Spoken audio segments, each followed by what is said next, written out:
So on today's episode, we're going to talk about the power of building a brand.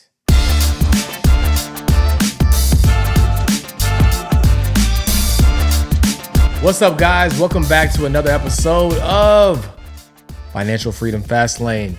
The quicker you get to your dream life, the longer you get to enjoy it. And I'm your host, George Achenpong. I'm excited. I got a lot of energy because I'm actually not recording this episode at 11:50 at night, the day before it's due. I'm actually 3 days ahead of schedule. Oh, actually not ahead of schedule because this is why I should be recording them in the first place. So we're moving in the right direction. But super excited for you guys. I got a good topic today. It is straight to the point, but I think it's really, really valuable, and I can't wait to unpack it. Now, by the time you're watching this, we would have just had our podcast tour event in New York City. I hope that you had a chance to make it out. If you did not, it's okay. You missed the vibe, and it's kind of cool because I feel like I'm talking into the future because right now it hasn't happened, but I know it's going to be a vibe. But then we're going to see the footage, and it is going to be a vibe. But not to fret. If you didn't make it, you can go to Chicago, right? Go to proofandprofits.com and grab your ticket for Chicago while tickets last, right? Because this is our last official stop. We might add some more spots along the way, but this is the last one that is publicized. So you don't know when that's going to be. So you want to make sure that you tap in with us and come out to Chicago because we're going to end off with a bang in summertime shy. All right, so let's get into it. So on today's episode, we're going to talk about the power of building a brand, right? Now, we all know that a brand is powerful, right? When you look at a Nike check, you know exactly what it is. When you look at an apple with a little bite out of it, you know exactly what it is. So branding, right, is something that is recognizable, it's identifiable. But for me, what branding means is trust. Brand in general means to me that it's predictable. I know what I'm gonna get. Here's a great example of that. I do not eat McDonald's, but in 2018, after probably not eating McDonald's for like 10 years prior, not knocking any of the McDonald's lovers, I just don't eat it.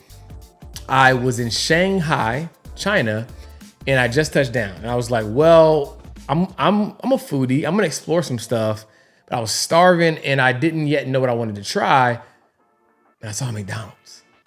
And the reason why I had that McDonald's after not eating it for over a decade in the United States was because of the brand of McDonald's, right?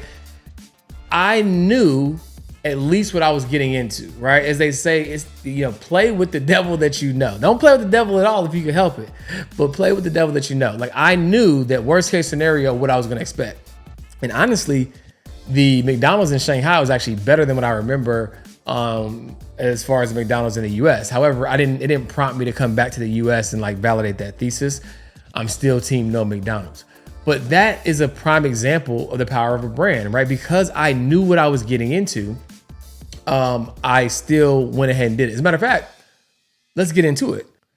So one of the first things I wanted to teach you guys about the power of a brand is you will actually buy inferior products just because the brand is stronger.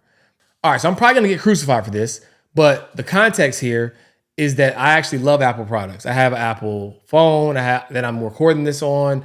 It's streaming to my laptop. I have an iPad to the left of me, right? And I'm all in on Apple. However, it has been said that Samsung has better camera, has better operating system for those that love it, right? Like, now, the question you got to ask yourself is, do we love Apple because it is truly superior, or do we love Apple because they've done such a great job of indoctrinating us into the brand? Who knows, right? But I did another episode on Apple that you guys can watch if Donald, if you want to like give a little glimpse of that. And I just talked about like how strong and powerful Apple is, right, as a brand, right? But arguably, some would say that Apple has some inferior products, right? Like the AirPods are trash. Let's be honest. Like the AirPods are trash, right? Or another derivative of that is that when you have a strong brand, you can just like slap your brand on it. It can be a regular average product and charge 3 times more, right? Like there are generic versions of the AirPods that are like probably like $10, $15 on Amazon. But because they're not Apple, you can't charge $300. Same thing with Gucci, Fendi, Prada. Like it's a t-shirt, but somehow they've convinced y'all to spend $300 on a t-shirt, $800 on sneakers because of brand, right? So if building a brand has never been more apparent that that's a super powerful thing to do, I don't know what to tell you. Like you will literally buy more inferior products, right? Just because it's a brand. All right, point number 2, you will actually spend more money just because of the brand name. And I kind of already alluded to this already, but I want to give you the example that prompted this episode. So I was in the grocery store and it was a new, I think it was some cheese I wanted to buy. I was going for like cheese or whatever. And I saw Cracker Barrel cheese. I've been to Cracker Barrel before, but I never bought Cracker Barrel cheese. And so when I was looking at Cracker Barrel and like whatever generic version it was, the Cracker Barrel cheese was like, I don't know, like 78 cents more, maybe $1 more. But because of the brand, I was like, oh, I want that Cracker Barrel cheese. I know that Cracker Barrel cheese is extra sharp cheddar, right? So I spent more. Truth be told, the cheese was probably just as good as the other cheese, but because I trusted the brand, I was willing to spend more. Branding is so powerful because it literally, quite literally, will have you spending more money for the same thing. I just mentioned it a second ago with like, especially in the clothing industry, like all that fabric, a lot of it's the same. I'm not saying there aren't some brands that put a lot of effort into their craftsmanship. Is that how you say it? But by and large, it's all the same, right? But because of brand, people spend way more money than they have to because they trust the brand. And of course, there's some other variables, which I'll get into on another episode, like status, experience, etc. And that's like the secrets of selling to the super rich. That's a great title. I might have to do that next. But yeah, but by and large, people will be willing to spend more for a brand name because they recognize the brand.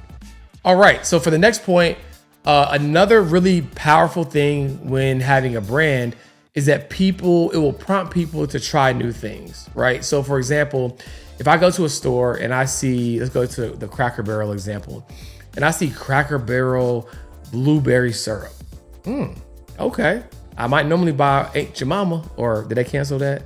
But I might normally buy some other brand, but I'm gonna be thinking about like Cracker Barrel. I'm gonna be thinking when I was in the restaurant, like that Cracker Barrel syrup when it's warmed up and it's blueberry, that joint hit different. So I'm gonna be thinking about that and I'm gonna buy it. Truth be told, probably the same manufacturer. Matter of fact, I learned this in college. There's 300 brands of green beans and only 3 companies that own them all. It's the illusion of choice. Matter of fact, I'm gonna find this graphic that I'm gonna send to Donald so I can show y'all how like a few companies control all the brands. But anyways, I digress. So it will prompt you to try new things because you recognize the brand. Like, oh, I'm gonna try that syrup. Oh, they got the crispy edge pancake batter. Bro, the crispy edges is in your pancake making game. It ain't got nothing to do with the batter, but you gonna believe that because of brand, right? So brand is powerful, but to Cracker Barrel's defense, they delivered a quality product in the restaurant. And so when they sell the pancake mixes, the syrup, the Cracker Barrel butter, whatever they want to sell, you're thinking about that, right? You're thinking about, man, that experience I had. The same way someone who might buy Air Jordans and thinking they're gonna play like Mike, right? So the root of brand is trust, and the root of trust is delivering on your promise. So let's not like lose sight of that. But at the end of the day, it is a marketing game.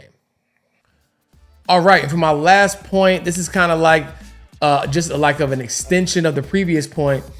But when you have a strong brand, and let's say like I'm in the market for a washer and dryer, right? Washer and dryers are washer and dryers.